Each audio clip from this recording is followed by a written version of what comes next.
Hi everyone and welcome to my channel. Today we're going to learn about 15 problems only watch collectors have to deal with. If you already collect watches, I'm sure you're going to agree with a lot of points. And if you just started out with it, I think you should keep on watching this to know what is coming for you. So let's begin. Number 1, boxes everywhere. It is always a really great experience when you get your watch and then you unbox it and then you peel it out of its packaging layer by layer, and then there it is, your new watch. And you know, it's a really cool experience, not gonna lie, but some watchmakers are going really crazy with their boxes and they tend to be very huge too. So after 1 or 2 watches, you end up piling on these crazy amounts of watch boxes and you've got no place to store them. So get ready to make some space for these boxes. Number 2, your photo roll is filled with mediocre wristwatches. I mean, though not everyone who collects watches is on Instagram, most of us are still, and you get bombarded with the most incredible wristwatches daily on there. And naturally, you want to take an amazing photo of your little watch baby too. But because these people on Instagram have somehow, I think, made a deal with the devil, because how else are their photos going to turn out so amazing? You can never achieve the same results and look, and you end up with an endless scroll of mediocre wristwatches of your watch on your phone. Which also leads me to problem number 3. You become painfully aware of not only your own but also other people's arm hair. And yes, this is very weird, but also very true.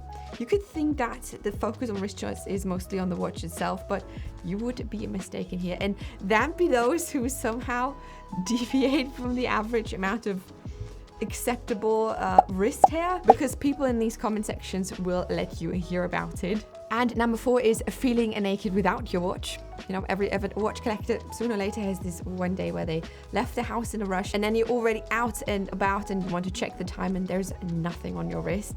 Just you're, you know, looking down your pathetic, empty wrist glaring back at you as if to mock you in your disgrace. So yeah, it definitely feels weird to leave the house without your watch when you start collecting, and even worse if you encounter another watch buddy on that day. Number 5 is a buyer's remorse. Though this is something other people have to deal with too, I feel that it hits watch collectors especially hard. Perhaps you bought it out of an impulse, or you know, there just came an opportunity where you thought like, hey, this is a really great deal. And then probably as soon as you get the receipt, even when you pay for it, you realize that this was a big mistake. This awful feeling of regret sets in and you just feel awful about it. So yeah, buyer's remorse can and is a real thing. So watch out for this one. And on the flip side of that very awful coin is number 6, seller's remorse. This one is basically the other side. Like I said, perhaps even a bit worse, because not many things hurt as much as that nagging regret after selling a watch, and then you realize later on that you not only didn't really want to let go of it, and then you also now realize that it has perhaps increased in value and is more rare than ever, and you're most likely never going to get another one like that anytime soon. Number 7, you make people uncomfortable by staring. Taking an interest in other people and their hobbies is a good thing, but staring at strangers' wrists for way too long in public is not. Watch collectors develop this special, I want to say like tunnel vision, where they can spot a watch from miles away, but unfortunately most of us don't know when to stop staring. I don't, especially when we can't figure out the watch the other person is wearing. So before we continue, I've got some very good news from the sponsor of today's video, CHRONEXT. CHRONEXT is an international online pre-owned watch retailer with over 32 brands and 800 models, providing pickup locations and lounges all over the world for you, making it a perfect place not only for people who, you know, just get started with watches, but also for very seasoned watch collectors and enthusiasts. I love that word. Right now, CHRONEXT has their special Black Friday offers. But what's even better is that you can use my promo code JENNISPECIAL when purchasing from CHRONEXT to get an extra discount on top of that. It only runs through the end of November, so make sure to be very quick with your decision to not miss out on that deal. And just so you know, there is no financial kickback for me when you buy a watch, but you will get to save extra money on your next purchase. I have bought from CHRONEXT before. I used them to get my Rolex Yachtmaster 37, the White Walker, so I totally recommend it if you want to have a great selection, a fair price, but also, very importantly, a peace of mind when buying watches online. So that is a Jenni special on chronext.com to get an extra discount on your next purchase. Number 8, nobody wants to watch a movie with you anymore. You know, imagine it is a Friday night and you are watching a movie or a TV show with your partner or a friend, and then for like 2 seconds, a character's wrist is visible and they are wearing a watch, and then there you go, you sprint for the remote and then you hit pause and you keep on rewinding that same clip over and over again until you find that perfect still, and then you can't really figure out what watch it is, and so you take a screenshot or a very bad photo of that image and then you post it somewhere only to ask where that watch is coming from, and then you end up delaying everything and nobody wants to watch a movie with you anymore. Number 9, one of my favorites, doing the avoid the answer dance. You know, some watch collectors have mastered this art form of never answering with a precise number when being asked for the price of the watch that they are wearing right now. By a non-watch person, by the way, because nothing is more terrifying than having to admit that you have spent more on a watch than other people spend for a car sometimes. And this isn't even a brag, y'all. And something very similar to the arm hair issue is point number 10. Realizing you have small wrists. You know, a new watch is being released by your favorite watchmaker. Everything seems perfect.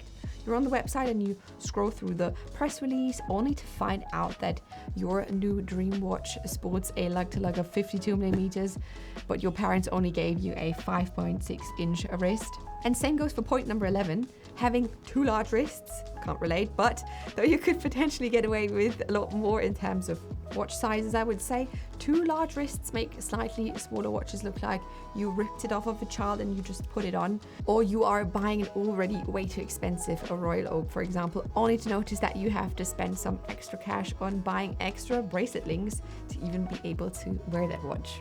Number 12 is watch fatigue. Though perhaps not something everyone experiences or might not have experienced yet, watch fatigue is a real thing. You know, you feel like you have seen too much. It's like you'd be the scientist at the beginning of every disaster movie that gets called back to the office because some asteroid threatens to crash into Earth and wipe out everyone. Whenever a new watch gets released and someone asks you for your opinion, you no longer laugh at the stuff Brodinky posts. Your only reaction is to dismissively breathe out of your nose really quick, perhaps paired with one corner of your mouth slightly tilted upwards as to say, been there, done that, as you look down on your last remaining watch that you have, probably a vintage Rolex GMT with a perfectly faded bezel. Problem number 13 is to potentially sacrifice a limb. You know, usually people look forward to warmer weather, but some watch collectors, including myself, dread the increase in temperature. To blame for this are all those clasps out there without any form of quick adjustment, and our sausage-like arms that swell up as soon as it slightly gets warmer outside. A watch that wears a bit too tight then turns into a constricting trap, a shackle like no other that threatens to cut off the circulation to your arm. But just as an NH35, we soldier on. Number 14, falling for the manatee.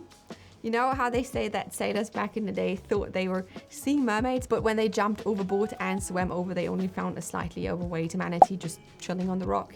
Same goes for watch collectors who won't or cannot commit to their actual dream watch, their mermaids, and then go for the substitute only to end up unhappy and with less money. And last but not least, number 15, it never ends. And I suppose that's the issue with collecting in general. But yeah, once you start, there is no end in sight. You buy one watch and then you think, oh yeah, all I need now is perhaps something more dressy or sporty and my collection will be complete. But oh, my sweet summer child. At least with watch collecting, you can act all sophisticated with your 7 different Casios and a Rolex GMT you paid probably too much for, and at one IWC you feel bad for not wearing, but you can't bring yourself to sell either. And so that was it. That brings us to the end of this video. 15 problems only watch collectors have to deal with. If you see some more problems I have not mentioned yet, feel free to leave them in the comments down below and let me know which problem you are most guilty of. As always, thank you so much for watching. If you have enjoyed this video, make sure to give it a thumbs up as it really helps out the channel. And if you want to see more videos like this, you can subscribe to my channel and then I will see you in my next one. Bye!